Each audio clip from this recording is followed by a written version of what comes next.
Hello बच्चों, कैसे हैं आप। यूनिट नंबर 2 अध्याय नंबर 3 बी मतलब अध्याय 3 का दूसरा भाग हम स्टार्ट कर चुके हैं। इसमें बहुत सारे बहुत सारे टॉपिक पिछले वीडियोस में हम डिस्कस कर चुके हैं। आज हम देखने जा रहे हैं आंतरिक प्रतिरोध का व्यंजक क्या होता है। मतलब हमें आंतरिक प्रतिरोध के लिए व्यंजक स्थापित करना है बच्चों। उसका सूत्र ये होता है, ध्यान से देखिएगा। आपको पता है कि हम जब भी गणित के सवाल यदि होमवर्क में मिलते हैं, हम सवाल करते हैं तो करने से पहले उत्तर माला में जाके पहले उत्तर देख लेते हैं कि उत्तर क्या आ रहा है, फिर उसके अकॉर्डिंग सवाल हम करते हैं, ठीक है ना। तो वैसा ही अपन फिजिक्स में भी करते हैं, पहले देख लेते हैं वो सूत्र क्या है जो हमें साबित करना है, ठीक है। तो स्मॉल आर बराबर capital R bracket E upon में वी माइनस 1, इसे कहते हैं सेल के आंतरिक प्रतिरोध के लिए व्यंजक। तो ये हम आज देखते हैं ये व्यंजक कैसे स्थापित किया जाता है। उसके लिए याद रखिएगा, कभी हमने पिछले वीडियोस में ये पढ़ा है बच्चों कि किसी भी सेल से प्राप्त होने वाली विद्युत धारा बराबर होता है ई बटे होता है स्मॉल आर प्लस होता है कैपिटल आर। इसमें कौन क्या है तो ध्यान समझिएगा।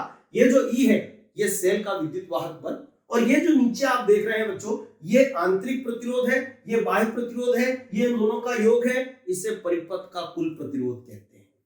तो इस सूत्र के अनुसार बच्चों किसी भी सेल द्वारा बाह्य प्रतिरोध में प्रवाहित होने वाली विद्युत धारा बराबर होता है सेल का विद्युत वाहक बल बटे परिपथ का कुल प्रतिरोध। और याद रखिएगा बच्चों, परिपथ का कुल प्रतिरोध दो प्रतिरोधों का योग होता है, आंतरिक प्लस बाह्य। तो याद रखिएगा, जब भी हमें सेल से प्राप्त होने वाली विद्युत धारा चाहिए तो हमारे पास दो मान होने चाहिए, एक सेल का विद्युत वाहक बल और एक परिपथ का कुल प्रतिरोध, जो कि दो प्रतिरोधों का योग होता है, आंतरिक प्लस बाह्य। ठीक है बच्चों। अब यदि हमें व्यंजक स्थापित करना है तो आप ध्यान से देखिएगा इस सूत्र को। तो हमें ऐसा चित्र बनाना पड़ेगा, मतलब ऐसा परिपथ तैयार करना पड़ेगा जिसमें ये सभी होने चाहिए। तो आप देखेंगे ये हमने परिपथ तैयार किया है। इसमें कौन क्या है अपन इसकी बात करें तो ये सेल है जिसका ये विद्युत वाहक बल है, ये उसका आंतरिक प्रतिरोध है। हमने चारों तरफ बॉक्स इसलिए बनाया है ताकि हम दिखा सके कि अंदर का प्रतिरोध, ठीक है।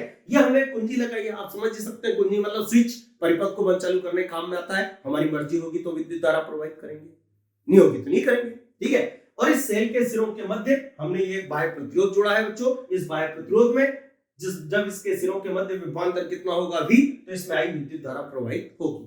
तो अब इस चित्र में पहले ये चित्र हमें बनाना पड़ेगा, फिर इस चित्र के विषय में मतलब इसमें क्या क्या रोया वो हमें लिखना पड़ेगा। तो थ्योरी में बोल के बता रहा हूं, ध्यानपूर्वक सुनिएगा। माना एक सेल का विद्युत वाहक बल कैपिटल E और आंतरिक प्रतिरोध स्मॉल r है।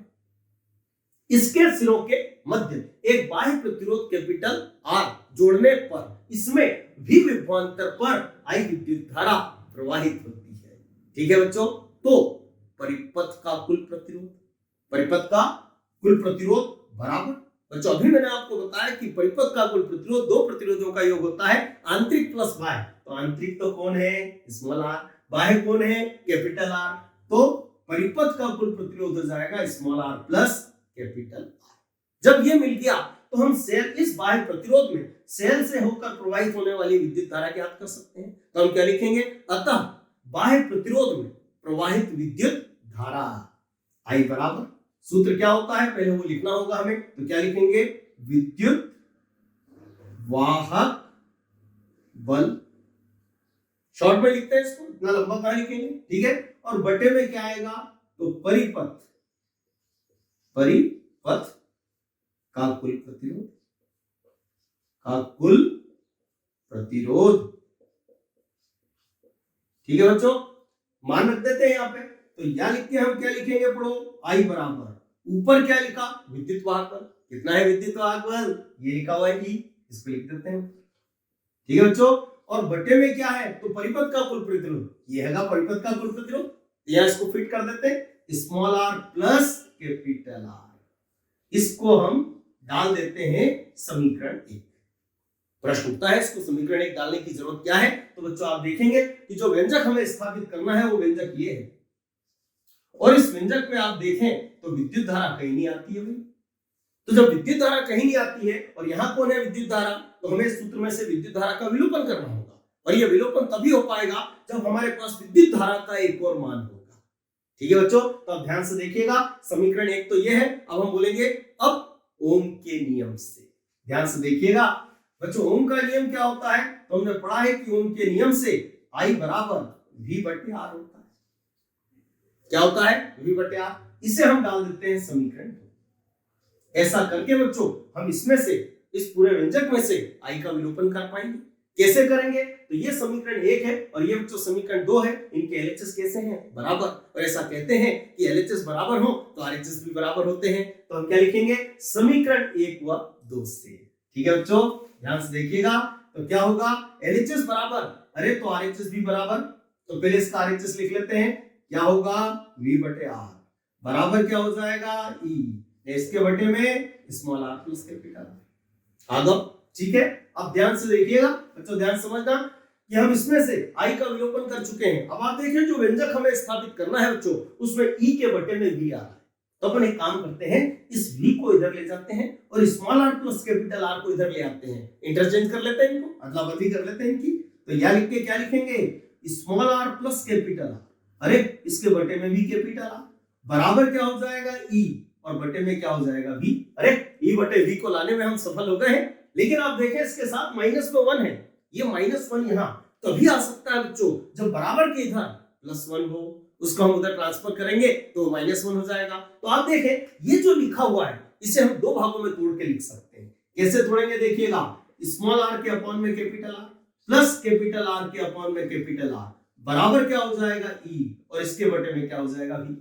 कोई दिक्कत तो नहीं। आप देखेंगे यहाँ R से ये R खल्लास, मतलब R में R का भाग, तो यह कितना बचेगा? 1, वो भी काय का रहेगा? प्लस का। तो यह लिख के हम क्या लिखेंगे बच्चों?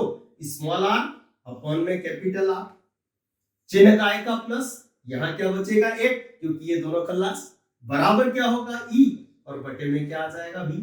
ये हो गया बच्चों। हमें मान चाहिए E बटे V के साथ -1। देखिए ये +1 है, इसको उधर पलट देते हैं, ये क्या हो जाएगा? -1। तो यह लिख के हम क्या लिखेंगे? Small r upon capital R बराबर E बटे के V। ठीक है, और ये उधर क्या? -1, ये आ गया -1। बच्चों हमें मान चाहिए स्मॉल r का, तो कोई बात नहीं, इस कैपिटल R का उधर क्रॉस गुणा कर देते हैं। ठीक है, तो इधर अकेला क्या बचेगा? स्मॉल r बराबर क्या हो जाएगा? Capital R। ब्रैकेट में क्या रहेगा? E बटे V, और माइनस क्या हो जाएगा? 1। और इसे कहते हैं बच्चों सेल के आंतरिक प्रतिरोध के लिए व्यंजक। ठीक है, और याद रखिएगा इस आंतरिक प्रतिरोध के लिए व्यंजक का एक सूत्र और होता है, और वो क्या होता है? तो ध्यान से देखिएगा, वो सूत्र होता है V बराबर E माइनस IR। बच्चों ये सूत्र कब काम में आता है? जब हम सेल से विद्युत धारा ले रहे हो। लेकिन यदि हम जब सेल को विद्युत धारा दे रहे हो, मतलब उसे चार्ज कर रहे हो, तो फिर यहाँ प्लस की जगह माइनस की जगह प्लस आ जाता है, क्योंकि विद्युत धारा की दिशा पलट जाती है। ठीक है, और ये सूत्र कहां से आता है? तो ये सूत्र भी यहीं से लाया जाता है। कैसे लाया जाता है मैं थोड़ा सा आपको समझा देता हूं। अभी थोड़ी देर पहले हमने पढ़ा था I बराबर क्या होता है? E ने बटे small r plus capital R। बच्चों ध्यान से देखिएगा, मैंने इस पद का इधर क्रॉस गुणा कर दिया, तो ये हो गया I small r plus I capital R बराबर क्या हो जाएगा? बच्चों ओम के नियम से इस पद को हम विभवांतर लिख सकते हैं और V से दर्शाते हैं। तो यदि हम यहाँ पे क्या लिख देंगे? V ने इस पद को हम उधर पलट दें, तो ये पद प्लस का है, काय का हो जाएगा? माइनस का। तो डेफिनेट हमें ये सूत्र प्राप्त होगा। ठीक है बच्चों, तो आज हम इस वीडियो में इतना ही रखते हैं। अगला टॉपिक अगले वीडियो में डिस्कस करेंगे। ठीक है, हैव अ नाइस डे।